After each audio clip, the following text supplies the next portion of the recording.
o Evangelho de nosso Senhor Jesus, no capítulo 23. Eu quero ler 2 versículos com você. Lucas,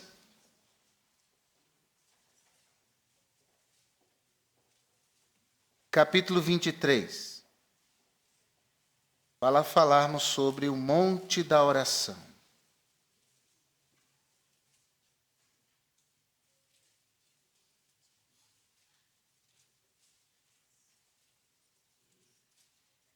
Verso 33 e 34.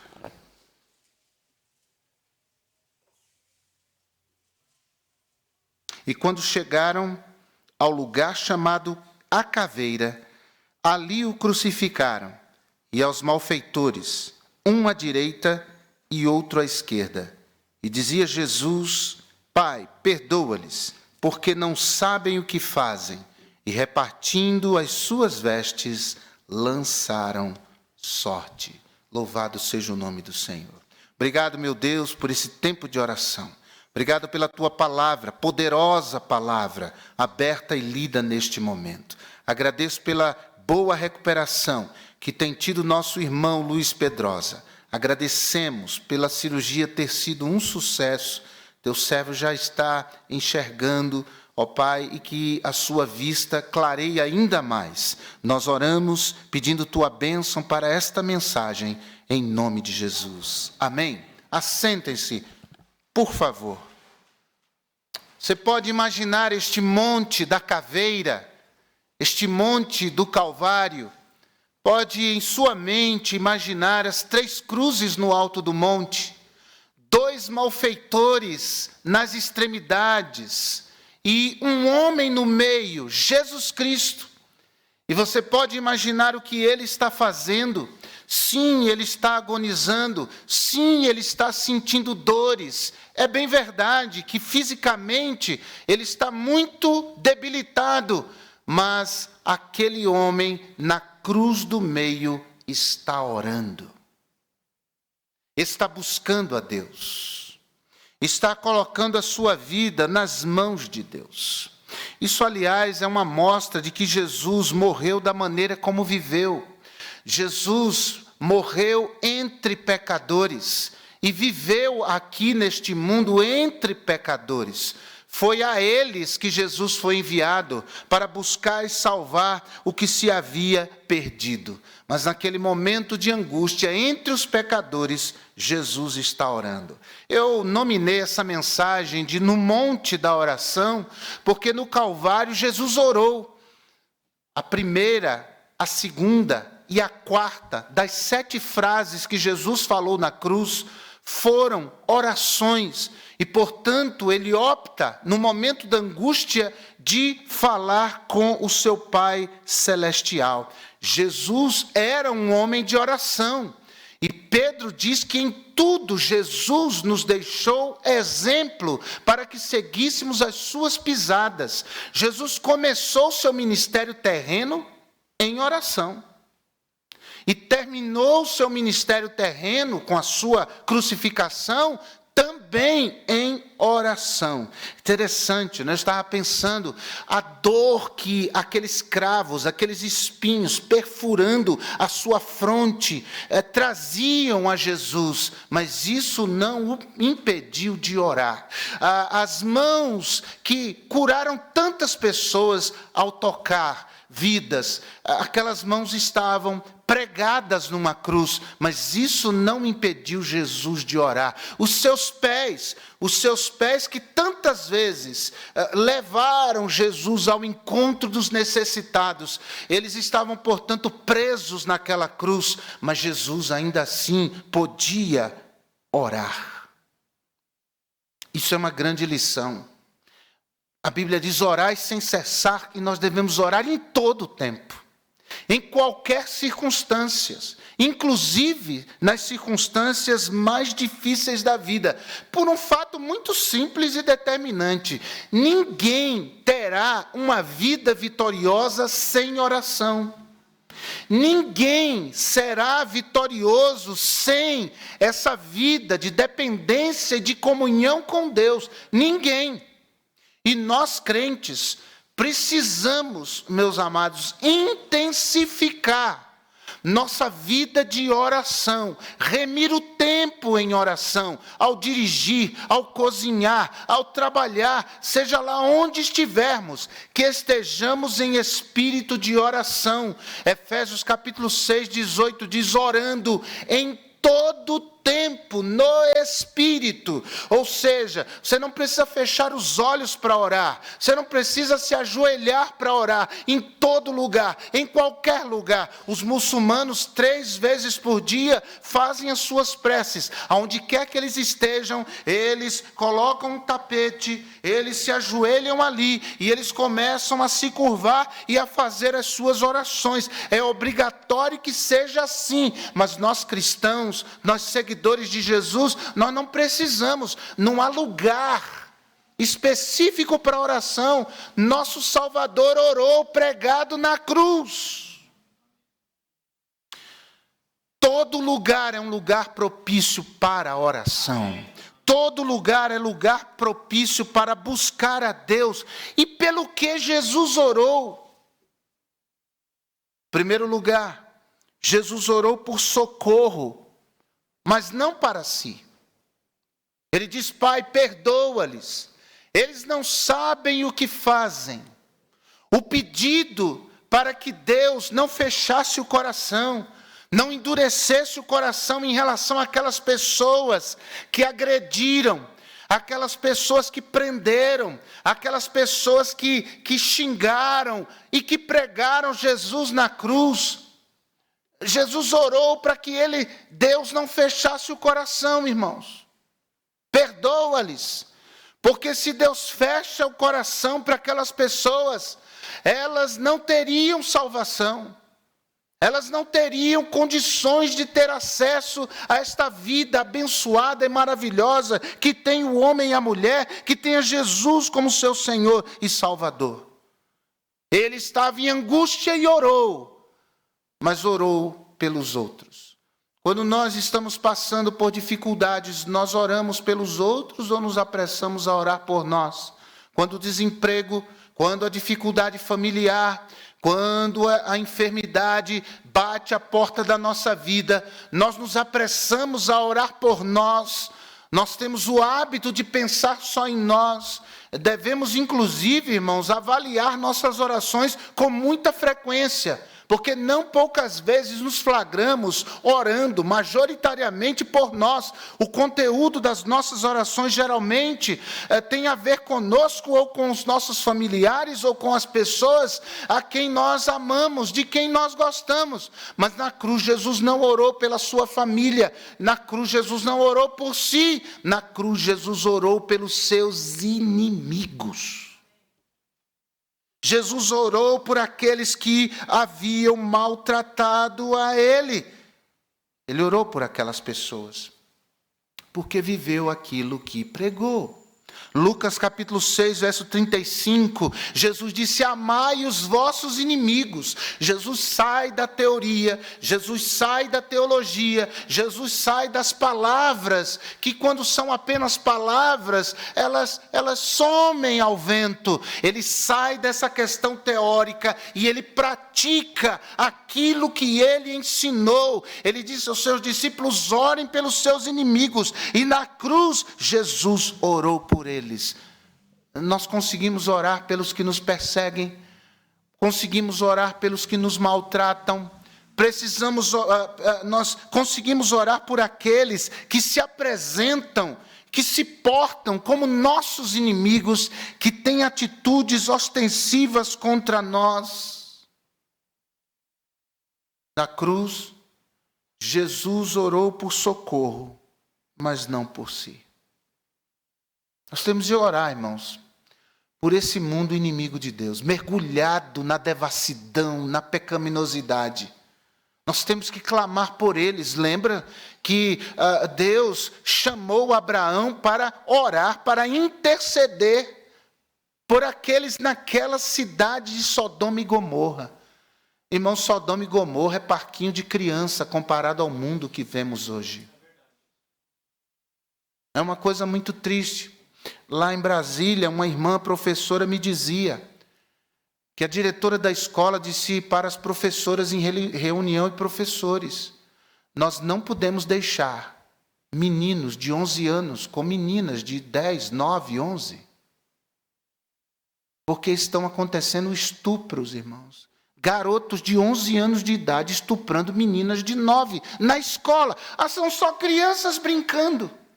Olha a que ponto nós chegamos. Um casal aqui da igreja me dizia na quarta passada, na escola de seus filhos, tem garotos de 10, 11, 12 anos, meninos, identificando-se como meninas.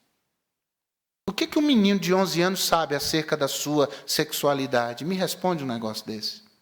E aí os pais dão a maior força para colocar uma roupa de menina, porque agora ele disse que é menino.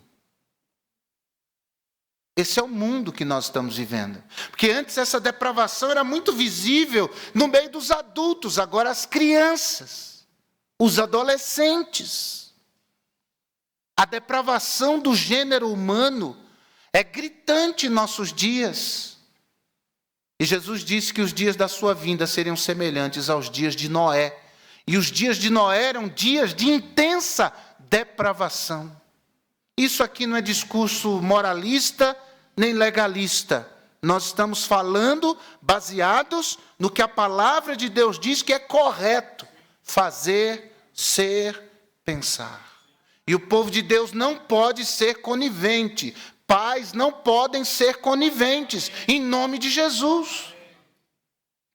Temos que orar, irmãos. Interceder por esse mundo vazio, inimigo de Deus. Mas também, em segundo lugar, Jesus não só orou por socorro, mas não para si. Jesus também orou por perdão, mas não para si. Ao dizer, Pai, perdoa-lhes, eles não sabem o que fazem. Jesus ali, ao dizer aquilo, lembre-se, estava carregando os pecados, não só os nossos, mas do mundo todo. É o que 1 de João, capítulo 2, verso 2 diz, que Cristo levou sobre si não só os nossos pecados, mas os pecados do mundo todo. E isso impôs a Jesus um grande sofrimento. Sofrimento mental, um sofrimento físico, um sofrimento espiritual. Mas, irmãos, se Jesus abrigasse mágoa em seu coração por aquilo que os pecadores, por quem ele estava morrendo, fizeram a ele, o seu sofrimento seria muito maior. Isso aqui é uma grande lição para todos nós. Ao interceder por perdão, Jesus não estava praticando a teoria da sua pregação, mas ele estava também aliviando a sua própria dor. Sabe por quê? Porque o perdão beneficia mais quem perdoa do que quem é perdoado. O perdão livra a pessoa que foi ofendida de um grande sofrimento, de um sofrimento maior até do que a própria ofensa. E a pessoa ressentida, ao ver o agressor, ao ver o opressor, sofre duplamente. E nós não somos perfeitos. Já houve momentos da vida da gente em que a gente abrigou esse tipo de sentimento no coração. E quando a gente via a pessoa, aquilo mexia com a gente. E eu sei que como discípulos de Jesus, nós lutamos para não dar brecha. Nós procuramos relevar, a gente sente o impacto, mas logo diz, deixa para lá. A gente luta para não deixar esse negócio entrar e fazer morada, porque a Bíblia fala, através do autor aos Hebreus, que a amargura pode criar raízes. E existe uma ideia de alguns eruditos que aquela expressão raiz de amargura de Hebreus, na verdade, tem a ver com raiz amarga, ou seja, o coração da pessoa, a vida da pessoa passa a provar de um amargor. O maior beneficiado do perdão é quem perdoa. O veneno da mágoa adoece o amargurado e torna o coração do amargurado um depósito de lixo. Memórias amargas, a amargura, ressentimento, sentimento de vingança, de dar o troco. Mas quando a pessoa libera perdão, ela se liberta. O sofrimento é bem menor do que se ela agregasse a esse sentimento a amargura. Eu fiz uma postagem no Facebook e no Instagram esses dias, e a frase é muito interessante. Diz assim: o primeiro a pedir desculpas é o mais corajoso. O primeiro a perdoar é o mais forte. E o primeiro a esquecer é o mais feliz. Pai, perdoa-lhes, eles não sabem o que fazem. Essa é a expressão de um coração que ora por perdão, mas não para si. Perdão para os seus ofensores. Eu sei que isso não é fácil, irmãos. Talvez para a maioria aqui, ou alguns aqui seja. Para mim não é uma coisa simples. Eu confesso aqui, porque Deus está aqui e sabe que eu não preciso esconder. Mas é algo contra o qual eu preciso lutar. Eu não posso agasalhar em meu coração sentimentos que criem raízes. Eu preciso logo pensar que o conteúdo do meu coração pode estar amargurado naquele momento, mas eu preciso enchê-lo com coisas boas, e esse sentimento de amargor vai sair, porque dois corpos não ocupam o mesmo lugar. Então, pensando nisso metaforicamente, dois sentimentos não podem ocupar o mesmo coração. Então, quando nós enchemos o nosso coração com coisas de Deus, e enchemos o nosso coração com coisas boas, esse conteúdo expulsa esse conteúdo amargoso, esse conteúdo danoso, esse conteúdo que adoece. E você pode estudar isso, porque a ciência já identificou que pessoas que guardam amargura no coração são mais propensas a desenvolver câncer. Isso não é chute. Leia e pesquise e você verá. A ciência séria já está constatando isso. Então, de fato, liberar perdão faz mais bem a quem perdoa do que a quem é perdoado. E Jesus, ao perdoar e a orar por perdão dos seus ofensores, nos ensinou isso. Amém, irmãos? Terceiro lugar. E último, Jesus orou por respostas, mas não para si. Ele orou por socorro, mas não para si, por perdão, mas não para si, e por respostas, mas não para si. E você acha que aquela oração de Jesus foi respondida? Claro que foi. Se você vai para Atos capítulo 2, a partir do versículo 22, são 40 dias após a morte de Jesus. Pedro está pregando na cidade de Jerusalém, em pleno dia da festa de Pentecostes. Uma multidão o está ouvindo, e ele anuncia a Cristo. Ele fala da morte de Jesus, ele diz: o Jesus a quem vós matastes. Ele expõe o pecado daquelas pessoas, mas ele também expõe o perdão oferecido por Deus àquelas pessoas. Sabe, muita gente daquela multidão, se não a maioria, havia sido testemunha viva da crucificação, da paixão, do sofrimento de Jesus. Eu não posso afirmar, mas posso supor que alguns daqueles soldados romanos que testemunharam ou efetivamente participaram do processo de crucificação, não era nada pessoal, era o trabalho deles. Quem sabe estavam ali.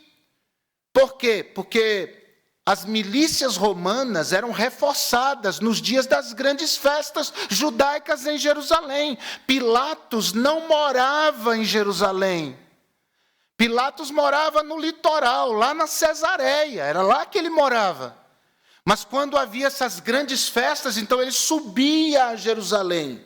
Era reforçado todo o contingente policial, vamos usar esse termo moderno, para aquela época. Porque eles tinham medo de um levante. Não é difícil supor que muitos daqueles soldados romanos estivessem ali de guarda, de vigilância, para debelar algum tipo de tumulto. E Pedro está pregando o evangelho. E a Bíblia diz que quando Pedro termina de pregar, as pessoas dizem: que faremos, irmãos, diante disto? E Pedro diz no verso 38, arrependei-vos, arrependei-vos. A palavra é essa, arrependam-se. E quando um homem se arrepende, ele está abrindo o seu coração para todo esse perdão do Deus que é rico em perdoar, ser derramado em seu coração. Quando há arrependimento, e arrependimento é mudança de pensamento, de sentimento, de atitude em relação ao pecado. Quando o ser humano se arrepende dos seus pecados, ele encontra o perdão transformador de Jesus em sua vida. E isso aconteceu. Quase 3.000 almas se converteram naquele dia. Porque Jesus orou, pedindo socorro, mas não para si. Perdão, mas não para si. Respostas, mas não para si. Olha a pergunta: que faremos então? Essa era a pergunta. Mas Jesus havia rogado ao Pai por uma resposta. Perdoa-lhes, eles não sabem o que fazem. É por isso que nós temos que orar pelo Brasil. Temos que clamar pela nossa nação. E pedir a Deus que tenha misericórdia desse povo. Tenha misericórdia da nossa nação. Eu oro a Deus pedindo misericórdia. Essas eleições, Senhor, tenha misericórdia da nossa nação. O povo de Deus é intercessor, irmãos. E ele deve interceder. Eu sei que a Bíblia diz: orai pela paz em Jerusalém. E nós oramos pela paz de Jerusalém. Mas nós somos brasileiros. Nós não somos judeus. E nós oramos pela paz em Jerusalém, mas oramos pela paz em São Paulo. Oramos pela paz no estado de São Paulo. Oramos pela paz no Brasil. Oramos pela nossa nação, nação idólatra, nação rebelde contra Deus. Mas devemos continuar orando, porque Jesus continuou orando: Pai, perdoa-lhes. Eles não sabem. E se Deus respondeu a oração de Jesus, também responderá a nossa. Amém ou não? Por isso, vamos continuar orando. Até domingo, vamos continuar orando. Eu acredito que haverá segundo turno. Vamos continuar orando. Vamos continuar pedindo, clamando ao Senhor, rogando a Deus, porque é do alto que vem a salvação, é do alto que vem o socorro, é do alto que vem o perdão, é do alto que vem as respostas. Então, como Jesus, o nosso amado Salvador, vamos orar, vamos clamar, vamos interceder, e Deus vai nos abençoar. Vamos orar? Ó Deus, abençoa-nos nesta palavra que ouvimos.